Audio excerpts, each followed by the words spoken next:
তো হ্যালো বন্ধুরা, কেমন আছো সবাই? আর এতদিন তো তোমাদেরকে কলকাতা হাওড়ার ভিডিও দিয়েছি। আজকে যেহেতু গ্রামে আছি, তাই জন্য আমার গ্রামের একটা ভিডিও তোমাদের কাছে আমি শেয়ার করব। তাই জন্য আমি আর আমার একটা ভাই দুজন মিলে বেরিয়ে পড়লাম ভিডিও করতে। আর এখন আমি আছি আমাদের গ্রামের মাঠের মধ্যে। আর তোমরা দেখতে পাচ্ছ এই আশপাশে পুরো একদম সবুজ ধানের ক্ষেত। তোমরা দেখো কতটা সুন্দর লাগছে এই এরিয়াটা। তোমাদেরকে আরও কিছু দেখাবো, তাই জন্য আমি যাচ্ছি আরও সামনের দিকে। তোমরা ভিডিওটা কিন্তু শেষ পর্যন্ত দেখতে থাকো। তো বন্ধুরা, এখন আমরা যাচ্ছি আমাদের মাঠের মধ্যে থেকে। যেহেতু আমাদের গ্রামের নাম মনসুকা, তাই জন্য আমি মনসুকা মাঠের উপর থেকে যাচ্ছি। আর এই দেখো এইসব চাপা দেওয়া রয়েছে, এগুলো সব আলু রাখা আছে। কারণ আমাদের এই সাইডে তো এখন আলুর দাম নেই, তাই জন্য কোনো চাষি আলু বিক্রি করতে পারেনি। আর তাই জন্য এরকমভাবে কিন্তু আরও অনেক চাষিরাই দেখো আলু চাপা দিয়ে রেখেছে। প্রত্যেকটা মাঠে কিন্তু এরকমভাবেই লোক আলু চাপা দিয়ে রেখেছে।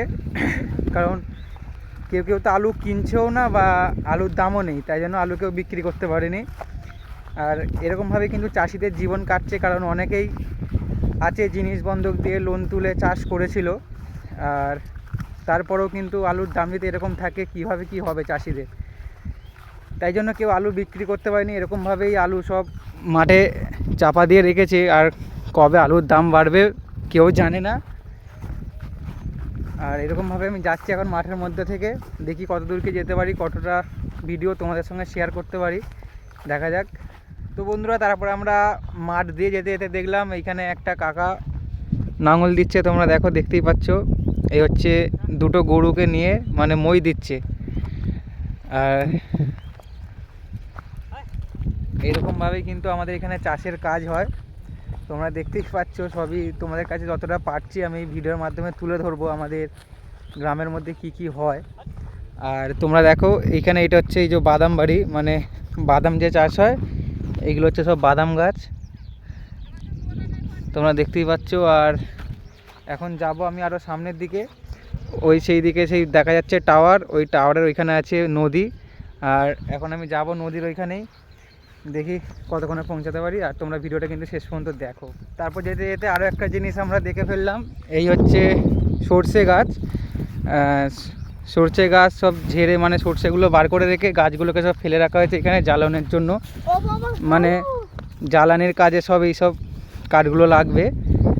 আর তোমরা দেখতেই সবই দেখাচ্ছি তোমাদেরকে। দেখো এই এটা যে পড়ে আছে পাড়াটা, এটার সাহায্যে কিন্তু সর্ষেগুলোকে পিটিয়ে পিটিয়ে বার করা হয় ভিতর থেকে। আর তোমরা দেখো এখানে একটা ভাই, মানে আমাদেরই পাশের পাড়ায় একটা ভাই ছাগল চড়াতে এসেছে। কত ছাগল এখানে তোমরা দেখতেই পাচ্ছ, অনেক রকমের ছাগল আছে। আর ওইটুকু ভাই, ওইটুকু একটা বাচ্চা এসেছে ছাগল নিয়ে মাঠে, খেলাধুলা ছেড়ে ছাগল নিয়ে মাঠে পড়ে আছে। আর তোমরা সবই দেখছো। আর এখানে দেখো আরও একবার ধানের ক্ষেত। এখানে সব কিন্তু গরমের ধান চাষ করা হয়েছে। তোমরা দেখতেই, তোমাদেরকে আরও একটা জিনিস দেখাই।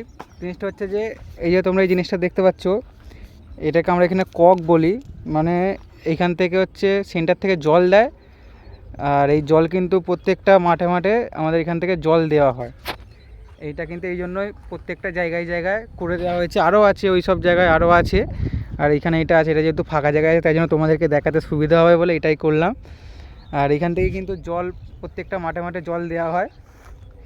আর তাই জন্য, কারণ এই সব জায়গায় তো আর পুকুর নেই যে চাষিরা কোনো জায়গায় মেশিন বসিয়ে জল নেবে, তাই জন্য এইসব সিস্টেম প্রত্যেকটা মাঠে মাঠে করে রাখা হয়েছে। তারপরে বন্ধুরা, তোমাদেরকে আরও একটা জিনিস দেখাই। এই বস্তাগুলো দেখতে পাচ্ছ, এই বস্তায় কিন্তু ঝিঙে গাছ বসানোর জন্য এরকমভাবে এখানে সব বস্তায় মাটি তুলে রাখা হয়েছে। আর তোমরা আরেকটা জিনিস দেখাবো। এই হচ্ছে দেখতে পাচ্ছ এই যে গাছগুলো, এগুলো হচ্ছে কিন্তু নোটে গাছ।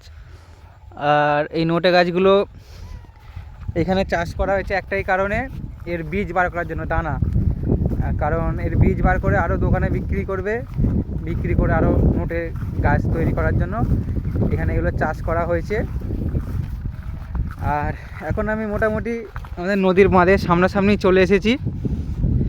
আর ওইখানে গিয়ে তোমাদেরকে দেখাবো এখানে কি নদী আছে। আর নদীর বাঁধটা তোমাদেরকে আমি একবার দেখাবো কত কীরকম জায়গা আমাদের নদীর বাঁধটা। তোমরা ভিডিওটা দেখো শেষ পর্যন্ত। তো বন্ধুরা, এখন আমি চলে এসেছি নদীর পাড়ে। আর এ হলো নদীর পাড়ের রাস্তা, মেন রাস্তা।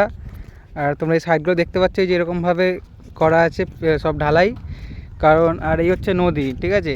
আর নদীতে যখন বান আসে জল ভর্তি হয়ে এখান থেকে জল ঝাঁপায়, তাই জন্য এরকম করে রাখা যাতে না ধস নেমে, যাতে না কোনো ক্ষতি হয়। তোমরা সবই দেখতে পাচ্ছ। আর তো তোমাদেরকে নদীটা একবার দেখিয়ে দিই। এই হচ্ছে আমাদের দামোদর নদী। তোমরা দেখো এখান থেকে কতটা উঁচু, মানে রাস্তাটা ঢাল। এই হলো দামোদর নদী। আর এই হলো আমাদের মাঠ, পুরো একদম ফাঁকা এরিয়া। আর চলো তোমাদেরকে আরও একটু সামনের দিকে গিয়ে দেখাই। আরও একটা তোমাদেরকে জিনিস দেখাই। এই হচ্ছে আমাদের মনসুকা আর কুমারচকা, এটা হচ্ছে শ্মশান। এখানে মানে কেউ মারা টারা গেলে এখানেই কিন্তু আসে পোড়াতে, তোমরা দেখো। আর আশপাশটা কিন্তু পুরোই বাগান, বাড়ির বাগান। আর এই হচ্ছে মাঠ, মানে আমাদের মনসুকার মাঠ, তোমরা দেখতে পাচ্ছ। আর ওই একদম সে ওই পারে হচ্ছে আমাদের বাড়ি। সেখান থেকে হেঁটে হেঁটে আমি এখানে এসেছি, আরও কিছু দেখাবো, চলো ভিডিওটা তোমরা দেখো। তো বন্ধুরা, এখন আমি যেই জায়গাটায় আছি নদীর পাড়ে, সেই জায়গাটা তোমাদেরকে এখন আমি দেখাই। এই যে তোমরা এই জায়গাটা দেখছো, এখানে কিন্তু যখন বান এসেছিলো এই জায়গাটা কিন্তু ভেঙে বসে গেছিলো। এই যে রাস্তাটা দেখছো, রাস্তাটা এখন ঠিক করা হয়ে গেছে। এই তোমরা সাইডটা দেখো, দেখলেই বুঝতে পারবে। এইখানটা হচ্ছে এই রাস্তাটা পুরো ভেঙে একদম বসে গিয়েছিল, সেই তুলনায় হচ্ছে এই জায়গাটা এরকম হয়ে গেছে এখন। কদিন গাড়ি যাতায়াতের খুব অসুবিধা হয়েছিল। আর তোমরা দেখো, এইটা কিন্তু হচ্ছে দামোদর নদী, ঠিক আছে। আর এই জায়গাটা কিন্তু খুবই ভয়ানকভাবে হয়েছিল। আর এইখানটা যদি ভেঙে যেত, পুরো হচ্ছে আমাদের মনসুকা গ্রাম পুরো ডুবে যেত। আর এখানে কিন্তু খুবই একদম ঠাকুরের কৃপায় ভেঙেছিল না, জাস্ট ভেঙে বসে গিয়েছিল। আর এরকম এই হচ্ছে দামোদর নদী। আর যখন কিন্তু জল বাড়ে, এখন কিন্তু দেখে যেন মনে হবে কিছুই নেই, কোনো একটা ঝিল বা কিছু। আর যখন যদি জল বাড়ে না, পুরো একদম ভয়ানক হয়ে যায় নদীটা। আর এইটা হচ্ছে আমাদের গ্রামের যতটা পারলাম তোমাদেরকে ঘুরিয়ে দেখালাম আমি। আর ভিডিওটা যদি ভালো লেগে থাকে অবশ্যই কিন্তু একটা লাইক করে দিও। আর আমাদের গ্রামটা কেমন লেগেছে তোমাদের অবশ্যই কিন্তু কমেন্টে জানিয়ে দিও। আর চ্যানেলে নতুন হয়ে থাকলে চ্যানেলটা একটা ফলো করে দিও। আর যদি ভিডিওটা ইউটিউব থেকে দেখে থাকো অবশ্যই কিন্তু একটা সাবস্ক্রাইব করে দিও। টাটা।